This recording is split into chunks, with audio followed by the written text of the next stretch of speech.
This is Scott Pilgrim's Precious Little Life. Scott, if your life had a face, I would punch it. Yeah. Wait, what? Hey everybody, this is Steve Head with the Post Movie Podcast. This week, John and I decided to devote the entire episode to Scott Pilgrim versus the World. The first part of the episode is our review, and the second part is an interview. John recently had the opportunity to interview director Edgar Wright and stars Michael Cera, Jason Schwartzman, and Anna Kendrick at a roundtable interview here in Boston. As always, be sure to send us an email, let us know what you think of the show. We can be reached at postmoviepodcast@gmail.com. And of course, we're on Facebook, and I'm on Twitter at twitter.com/SteveHead. And of course, you can listen to all of our files. All of our files are online at post-movie.net. On with the review. Mr. Pilgrim! I'm Ramona's first evil ex-boyfriend. Wait! We're fighting over Ramona? Didn't you get my email explaining the situation? I skimmed it. What we've got now is the hit of Comic-Con 2010, Scott Pilgrim versus the World.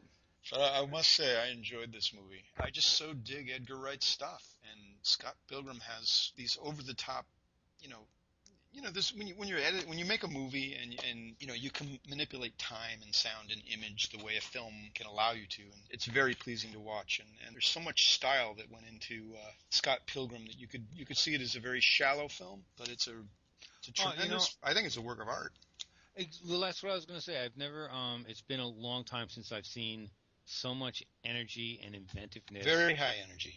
Yes. In all on the screen there, and it's from the cast, which was excellent, but it's also Edgar Wright and the way he directs and uses his medium to add to the story in so many inventive ways. Now, I had no idea. I've never read the books. I think I saw like one preview before I walked in, so I have no background to this movie. And as a 50-year-old white guy, I'm not the target audience. John, you're amongst the crowd. Well, we both are. I'm 44. Right.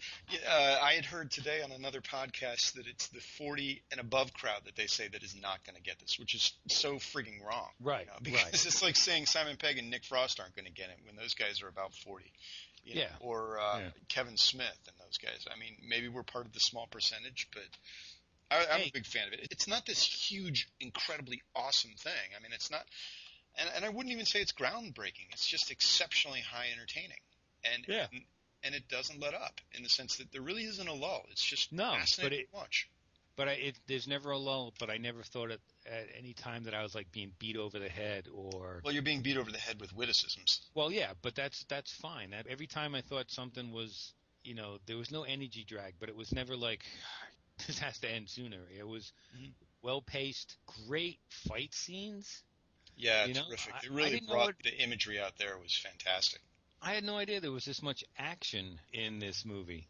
It's high energy action, too. And very anime influenced. I love the way that they took their cues from some of the anime technique. Yeah. In terms of revving up the speed of some of the punches and some of them running and flying away from each other. And I particularly love the way they animated what the characters were feeling. Or they animated titles but not subtitles. But the titles themselves were humorous. They used, like a DVD might have hearing impaired sounds like the click of a light or the stomping on the floor or thumping one's head against the wall. The thumps and the sounds are accentuated with the sound, the title of the sound, with the, like Batman, Kerpow. Right. And it was kind of like an animated movie in a way. Oh, yeah, but it's kind of like an animated movie, but it never resorted to having the characters be too cartoony. Even when Scott Pilgrim... Even though they were. I mean, they were like real-life cartoons, but it wasn't displeasing. No, when Scott Pilgrim punches one of the bad guys, and it's this long, almost like Superman punch, where he's basically posing with his fist flying through the air. I was just like, yeah, that's fun.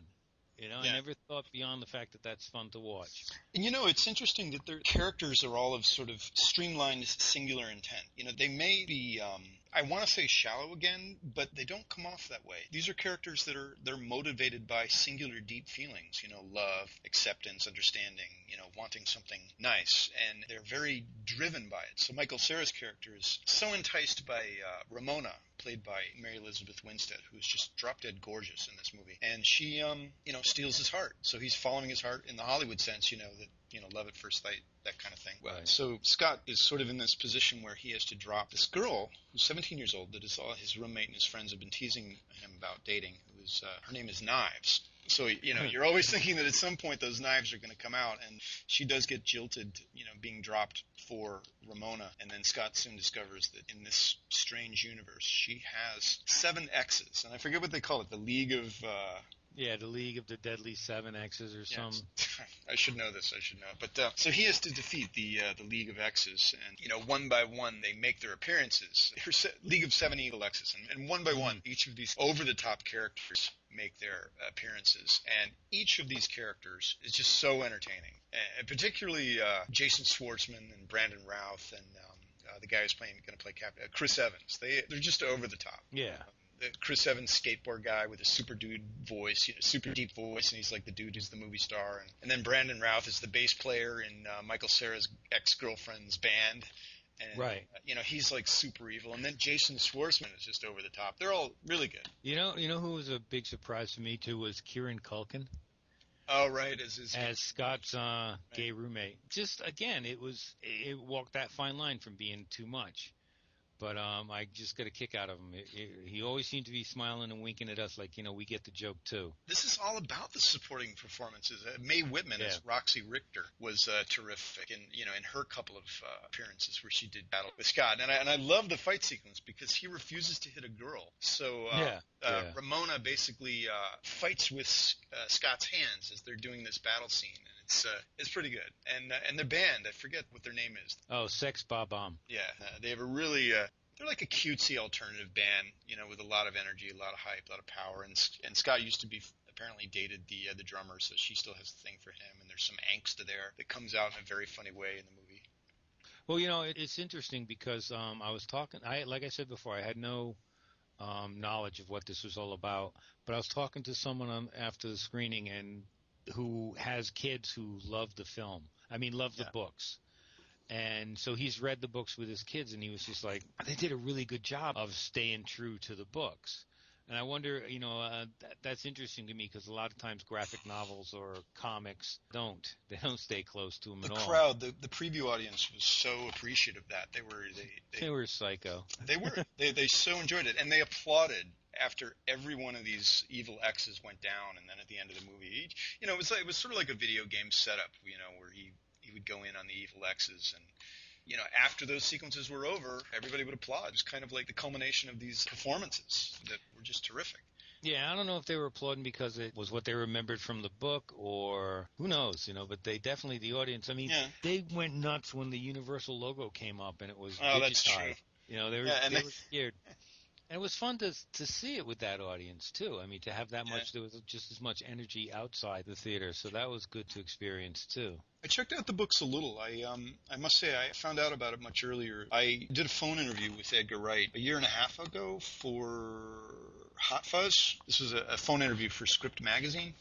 And, you get to that point in the conversation where, what's next and what's this. So he was forthcoming about just starting to work on Scott Pilgrim and coming to an agreement with, I forget the name of the guy who created the comic, but, he had just, in that week, been on the phone with a comic creator and come to an agreement about doing the film. So I heard about it early on, and I went and checked out the books. And apparently, Scott Pilgrim versus the World is the second in the series. There's another one before this, and they just went right to the second story. But there's a series of 5 or 6 books. I'm not sure exactly. I'm not a Scott Pilgrim expert, but, there's going to be a series of films here if this works. And it got such a huge kickoff at Comic-Con that, if the movie does fail, then that doesn't really say much for Comic-Con's ability to, or the online writers to hype a film.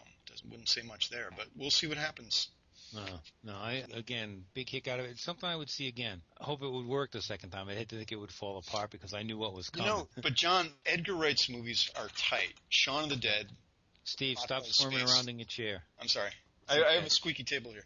His movies are tight. There's a lot of nuance to him. This may be sort of a hipster, fanboyish kind of shallow type movie, but there's a lot of nuance to it. He really put a lot of stuff on screen here that you just can't capture the first time you see it. Yeah. So it's really worth a second look. I think it's art up on the screen. And the soundtrack is terrific. The action sequence is terrific. I loved the fighting. It's manic, but it's so entertaining. And particularly with these fight sequences, they're done in such a way that one could presume some very uncoordinated actors were doing these fight sequences with some digital help. And however it was done, these guys, these girls, they look awesome in these fight sequences. Yeah. And I would see it for that alone. Oh, definitely. You know, and I think it'll be interesting that when they come into town to talk to them about it and see how much of it was, you know, I read something about, I think it was in Rolling Stone or Playboy with Michael Cera talking about the training they had to do because Edgar Wright wanted it to be as real as possible. Mm-hmm. You know, so it'd be interesting to find out what kind of... you know, and I never thought Michael Cera would be an action hero. You know, this is a movie where I'm really eager to go into the making of material on it and see how they did it. They're going to screen it again next week here in Boston. And is Edgar Wright and Michael Cera definitely going to be there? Is that it's Edgar Wright, Michael Cera, Jason Schwartzman, and the girl who played Mary Elizabeth Winstead. No, the girl who played his sister. Sister, Anna Kendrick. Yeah, Anna Kendrick. You know what would be great is if we could record the Q&A. You know, at the theater? Yeah, if we could record the Q&A and get that out to readers. Yeah, that would be fun. What was all that about? If we're going to date, you may have to defeat my 70 exes. Your 70 ex-boyfriend? 70 exes, yes. Michael and Jason, can you talk a little about training you had to go through for those action scenes? Because it's pretty intense action. You guys don't really strike me as action heroes from previous work. Whoa. What? Yeah. You've never seen any of my other characters without their shirt on. That's probably it, yeah. I've seen that home video. Backyard wrestling is well, when Edgar and I first invited me to come along on this wild adventure, one of the things that he was talking about almost immediately was the training that he wanted Michael and I to do, and the skill that he wanted us to have, the fundamental skills that he wanted us to have, because his dream was to shoot it in a way where it would really be us fighting and doing the majority of the stunts. So that entails conditioning training, that we were all in Toronto doing this conditioning training with trainers who were cruel. And Edgar came with us every morning and trained, and we would do like medicine ball work. We would run on treadmills. We would play different calisthenic games. We would do leapfrogs, all kinds of stuff.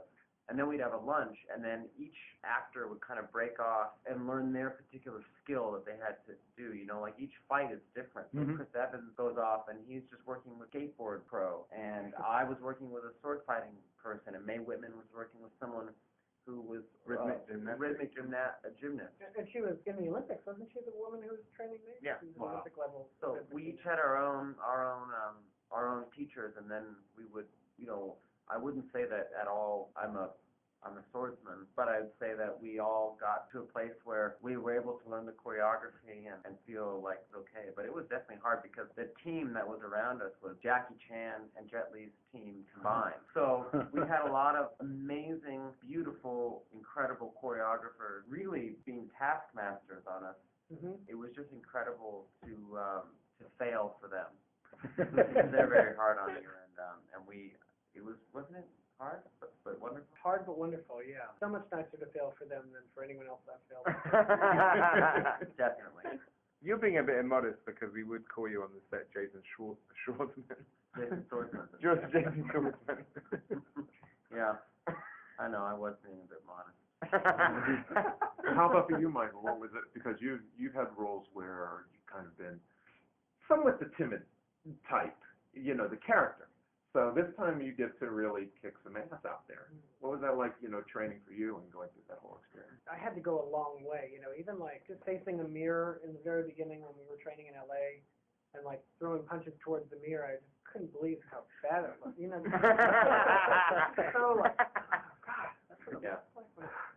So I mean, even to like make these kind of actions look dynamic takes a lot of just doing them over and over and over for a few months. The other thing we focused on was just building up enough stamina to be able to last, you know, while shooting one of those sequences all night, because it gets really tiring, take after take. It really takes a lot out of you. And you have to stay focused too, because, you know, if you get tired and you like only go 50%, there's a chance you could screw up and get hurt or hurt somebody else. So you really have to be in it, you know, alert the whole time. So the training was just kind of to prepares for that, I guess. It was more mentally exhausting than I anticipated. Right.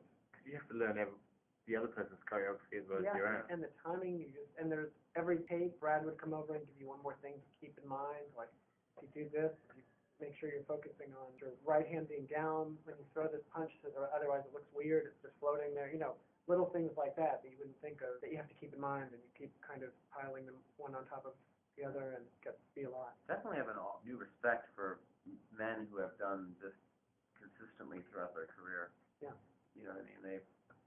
Amazing. It's an art. Yeah, it truly is. Yeah. And you know what else is an art? Not looking like an idiot with your face while you're doing it. Oh, yeah. I would think Michael Fassbender, this is amazing. And then Edgar would say, come look at it. And I would be like, whoa. And I was like, man, like, That's going to look really good in this. Yeah. That's my, Jason proceeded to make. Yeah. There's definitely some captions right there. Yeah, that's something that actors is exactly the same on Hot Fuzz with Simon Pegg and Nick Frost, is that you have to remember that you're not playing a game at school anymore. So there will be some takes where like you're firing a gun, but when you're firing a gun, you don't have to go.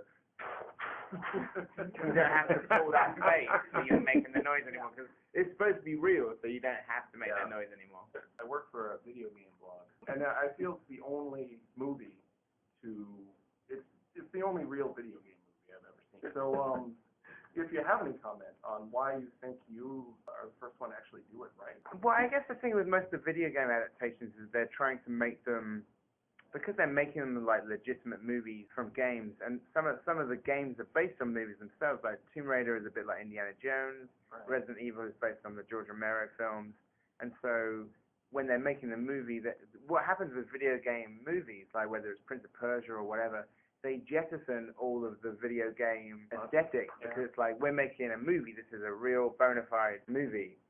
So because this wasn't based on a video game, and because this stuff was in the comics as well, it's like, let's embrace all of those flourishes that have been with us for 30 years. Like, it's not kind of like contemporary stuff. A lot of the video game references are at least kind of 20 years old. That felt like a gift to be able to employ those techniques, because it's the one thing. It's the same with the comic book adaptations, is that most, why also you have the onomatopoeic sound effects is like, in this film, because it's a comedy and it's magical and it's kind of, the whole thing is slightly taking place inside Scott Pilgrim's head, is that this is how he would like to live his life, and this is how, as a fantasist, you're kind of seeing this film as this kind of like exaggerated daydream version of events.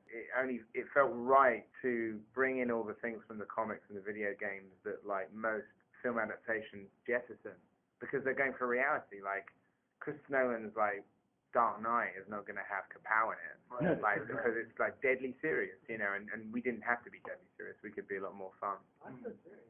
We gotta get Anna in here now. Anna, you just came back from Comic-Con.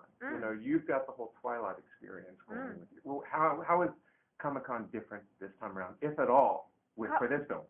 Comic-Con was Comic-Con this time, which was great. The last time it was sort of like the New Moon train or the New Moon hotel, or I don't know, the New Moon city. It was really strange.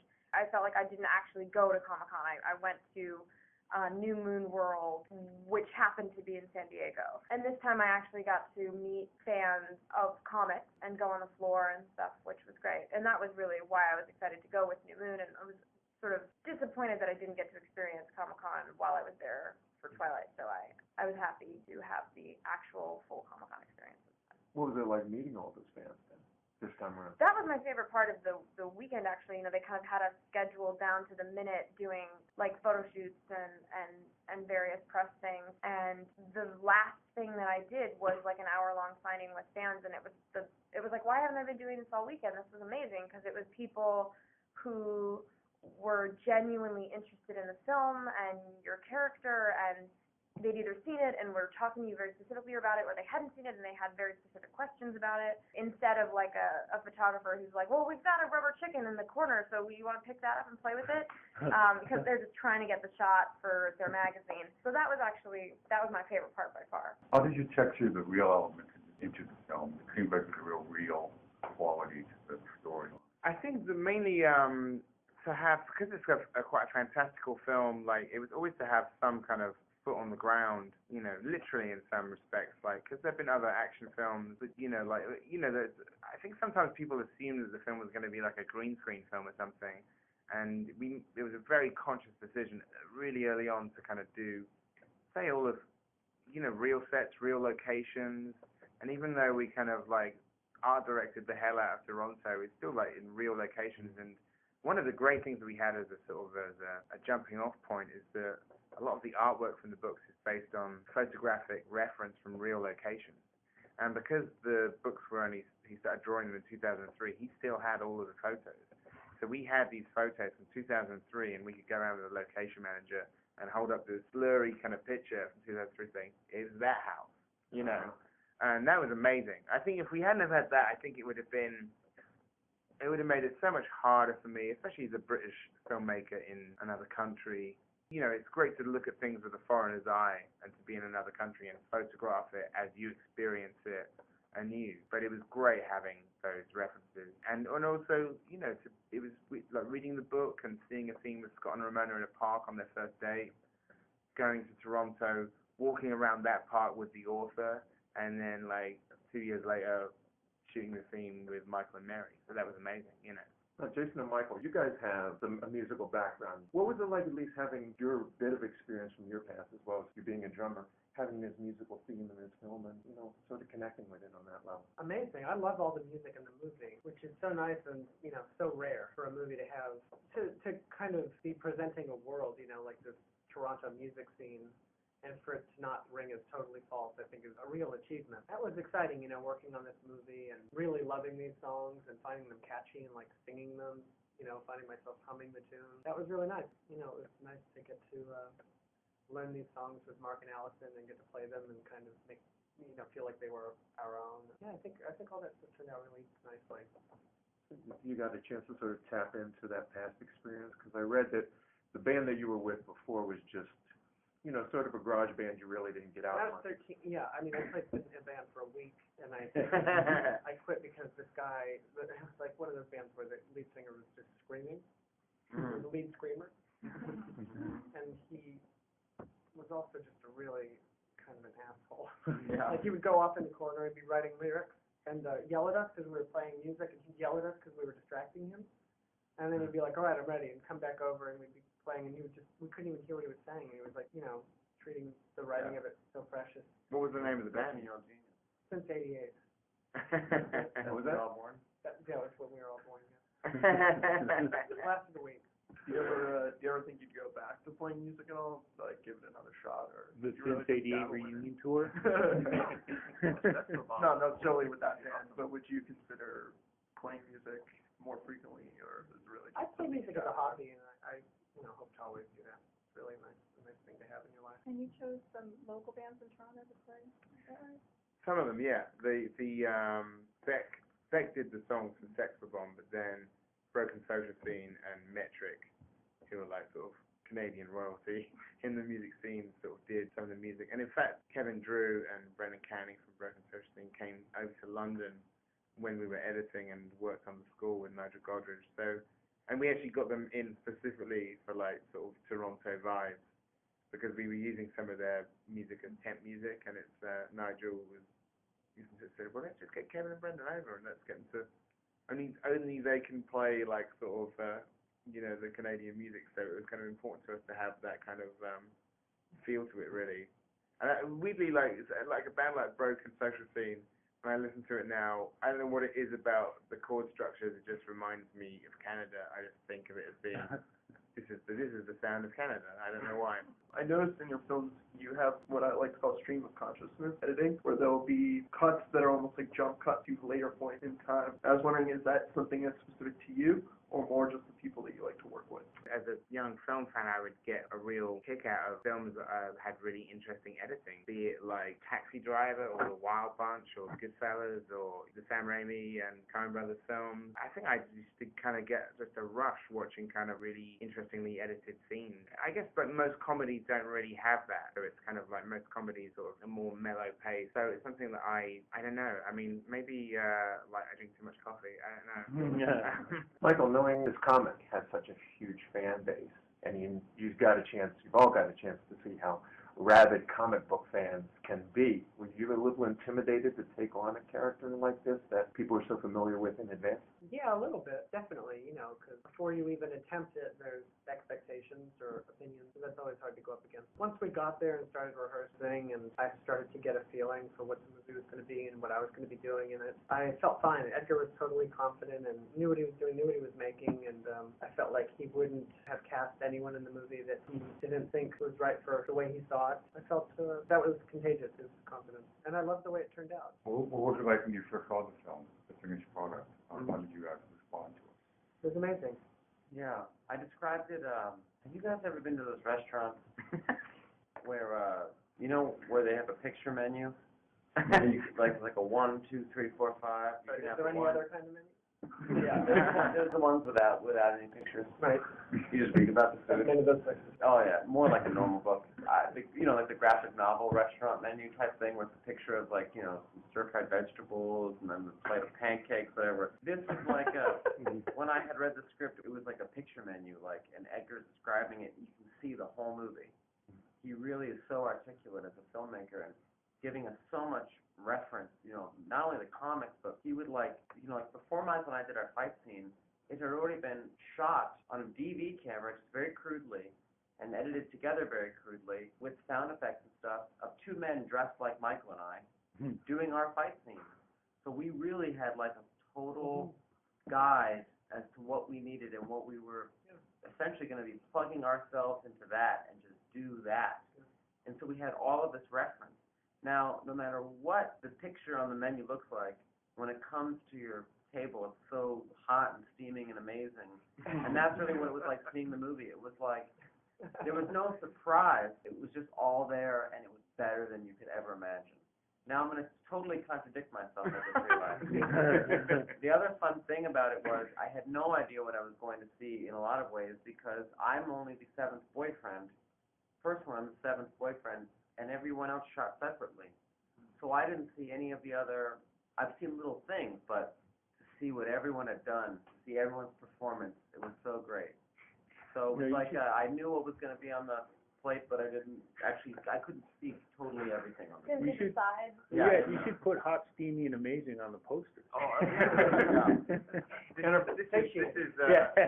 Scott Pilgrim is 2010's chicken katsu curry. Yeah. And from a local angle, you're from Portland, Maine. Yeah. What's the best part about coming back home to New England each time, if anything? Dunkin' Donuts. Dunkin' Donuts. Dunkin' Donuts. Nice. Can we do that in Local commercials with Robert Vaughn going, call 1-800-WIN-WIN-1 right now.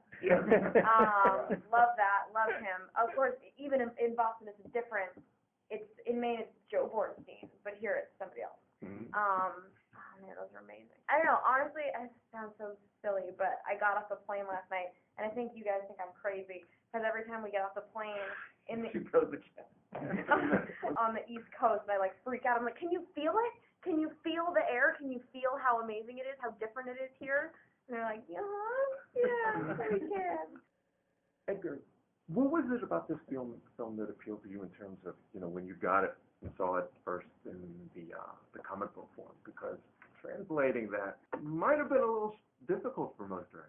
That was what inspired me, really, was that it was an irresistible challenge to read those books. And I was given the first book 6 years ago, and it was given to me with somebody saying, they actually said, this is your next movie, and it wasn't. I did Hot Fuzz, so they lied. But it was just a challenge of bringing something like that to the screen, and it was just a really interesting tone to have comedy and action, but also it's very magical and romantic, and there's a lot of music involved. I've always tried to do films that mix more than one genre, so it's just a gift, really, to have a go at adapting it. A gift to the world. A gift to the city of Boston. And we thank you. You want to fight me for her? Why on earth would you want to do that? Because I'm in love with her.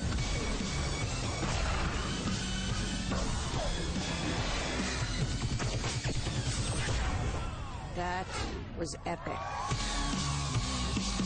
I dislike you, capiche? Tell it to the cleaning lady on Monday. What? Because you'll be dust by Monday. Because you'll be pulverized in 2 seconds. And the cleaning lady, she cleans up dust. She dusts.